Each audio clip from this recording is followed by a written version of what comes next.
Selamat pagi, siang, sore, malam teman-teman semua. Oke, di video kali ini saya mau kasih tahu gaji saya dulu. Penting nggak penting sih, mungkin yang mau ke Jepang pengen tahu kayak gitu kan, berapa gajinya kalau dulu magang Jepang atau mau kerja ke Jepang kayak gitu, atau bener nggak sih meskipun gajinya tinggi tapi pengeluarannya juga tinggi. Ya langsung aja, mungkin saya bahas dari segi gaji dulu ya.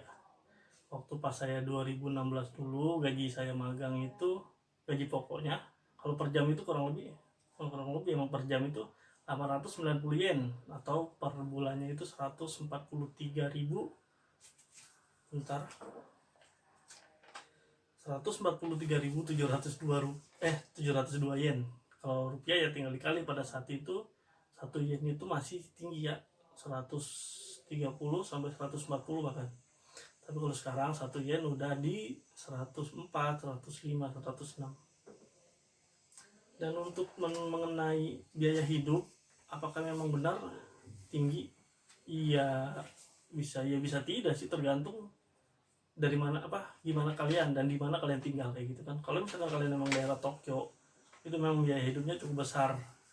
Kalau saya sendiri dulu di Chiba, di daerah Futsushi Minato ya, Cibakeng, itu kalau misalkan di Indonesia itu kayak macam Bekasi lah ya, samping-samping Jakarta gitu kan. Kalau ibu kota ya kan Jakarta sama Tokyo gitu, kalau saya Chiba kan kayak Bekasi lah, samping-samping kayak gitu. Jadi untuk pengeluarannya, kalau untuk pengeluaran wajib itu ya, yang dari perusahaan potongan itu ada di paling apa sih namanya, tempat tinggal, listrik, gas dan lain-lain, itu saya bayar 2 mang 4.000 ya. Kita bulutin aja ya, 1 yen itu 100.000 100 gitu kan, biar kalau misalkan ini 2 mang 4.000 tuh 2.400.000 kayak gitu kan.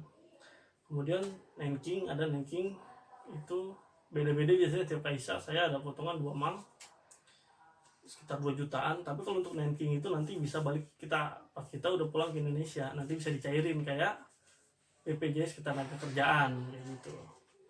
Kemudian ada lagi ya potongan-potongan pajak, asuransi kesehatan kayak gitu kan, nanti lebih jelasnya deh saya kasih tahu. Terus kemudian untuk pengeluaran per bulannya apakah memang tinggi, ya itu tergantung orang ya, tergantung daerah mana juga. Kalau misalkan saya itu pernah per bulan cuma 1 mang 9.000 dengan gaji sekian mang, ya sebutlah misalkan gaji kalian per bulan 15 mang, jadi 15 mang 150.000 misalkan. Gaji kalian per bulan 150.000 yen, 170.000 yen, 200.000 yen, 210.000 yen. Nah itu pengeluaran per bulan pernah saya di 19.000 kayak gitu. Jadi kan masih ada sisa nabung kan. Nah itu udah dipotong Nanking, tempat tinggal segala macem. Saya pernah pengeluaran cuma 1 mang 9.000 atau 19.000 kayak gitu. Jadi gaji saya yang di 180 ribu atau misalkan 200.000, saya keluarnya cuma 20.000, kan berarti masih ada sisa dong. Nah sisa itu dikirim ke Indonesia atau buat nabung. Nah untuk yang boros-boros biasanya orang-orang yang seneng sama elektronik, buat beli HP mungkin, iPhone mungkin, drone, apapun itu, biasanya yang bikin boros ya di situ.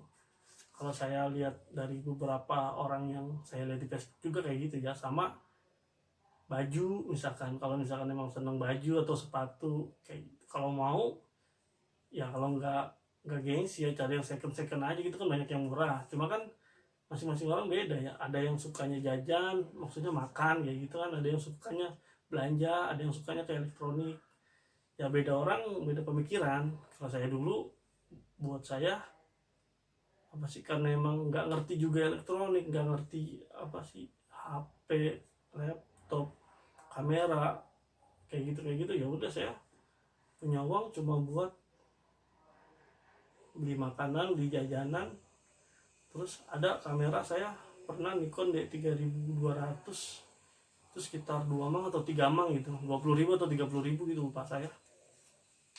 Laptop saya beli second itu sekitar 40.000, 4 jutaan atau 5 jutaan itu. Sampai sekarang masih ada laptopnya. Udah sih, karena emang nggak terlalu seneng sama elektronik. Dan untuk yang suka jalan-jalan juga biasanya agak boros di situ kan. jangan nembak kereta ya.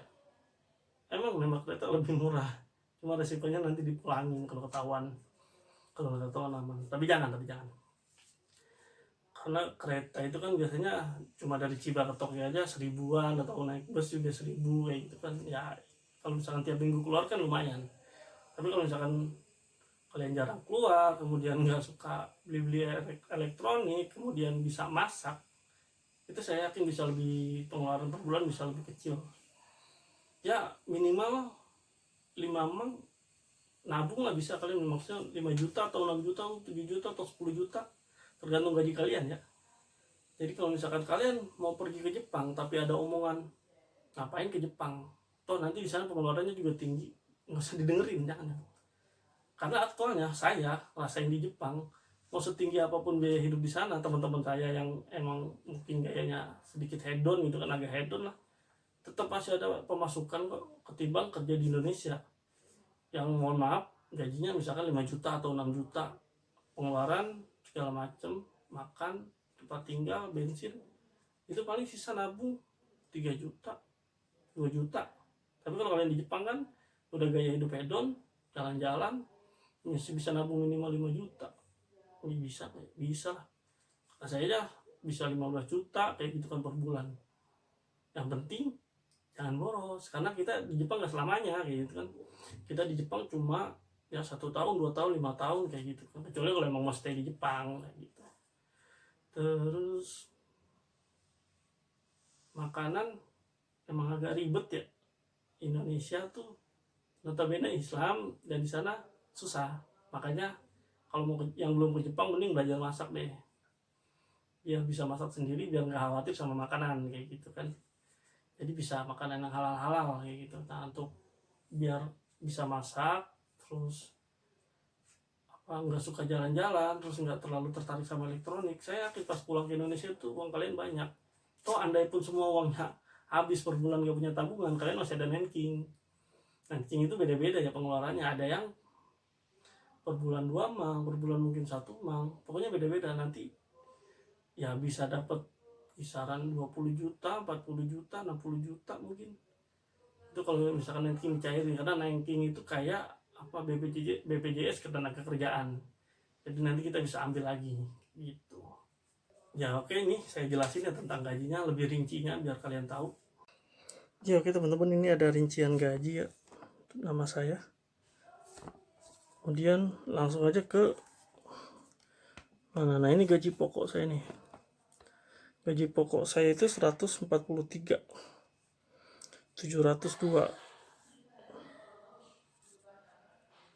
Kemudian ini ada transport 1872.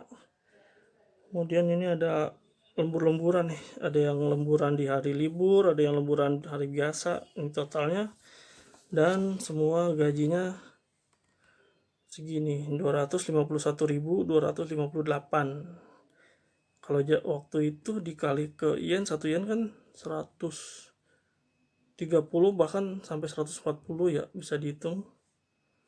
Nah ini untuk potongannya itu, ini ada kesehatan 7.000, kemudian ini ada BPJS ketenagakerjaan dan kingnya ya. Nah ini kadang saya juga nggak ngerti ya hitungannya gimana. Ini kadang saya 1 mang 2.000, kadang ada yang dipotong 2 mang, saya nggak tahu aturannya seperti apa. Tapi yang jelas ini potongan tiap bulan yang nanti setelah pulang ke Indonesia bisa kita cairkan.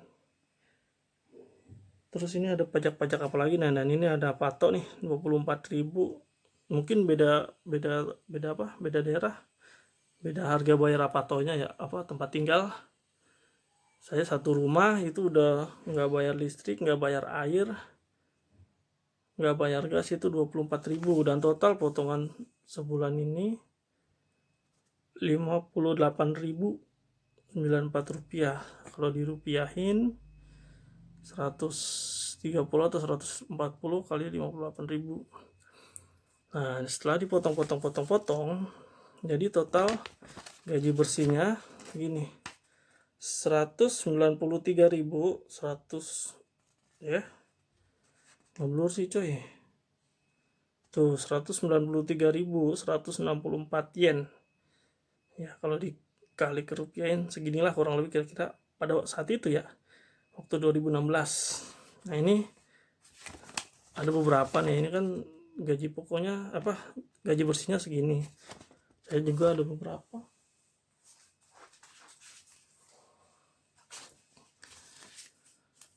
Ini enggak semua ya, karena emang pada hilang. Ini ada di 181.000 18 mang. Kemudian ini sama 18 mang juga. Kemudian ini 16 mang. Ini 18 mang 187.000. Ini 178.000. Ya beda-beda ya, tergantung lemburan juga kan, karena saya juga waktu itu nggak terlalu suka lembur, jarang ngambil lembur juga meskipun uangnya gede. Ya kurang lebih segitu gaji dan potongan-potongan selama kerja ke Jepang. Bisa kalian,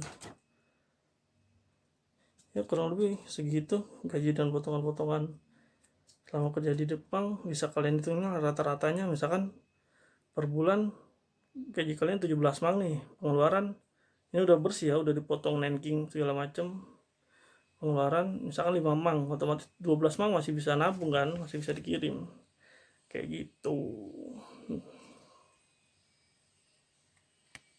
Oke, dari saya cukup sekian untuk share-share pengalaman saya tentang gaji, tentang gimana saya manage uang, tentang ya worth it nggak sih kalau misalkan ke Jepang kayak gitu, meskipun pengeluaran gajinya tinggi tapi pengeluarannya tinggi. Saran saya tetap harus ke Jepang kalau misalkan mau main ke Jepang, karena nanti bakal kepulangan juga. Kalau masalah uang mah lebih dari itu, kita dapat banyak pengalaman kayak gitu, dengan pengalaman kita ex magang Jepang kah, atau misalkan pengalaman kita tinggal di Jepang kemudian biasa kayak ngobrol sama orang Jepang, nanti insya Allah bakal kepake lah kalau misalkan mau ngelamar kerja lagi di perusahaan Indonesia kayak gitu. Terlebih lagi kita bakal diajarin attitude orang Jepang juga dalam bekerja kan, yang dimana kita tahu perusahaan-perusahaan Jepang di Indonesia mungkin terkenal akan disiplinnya.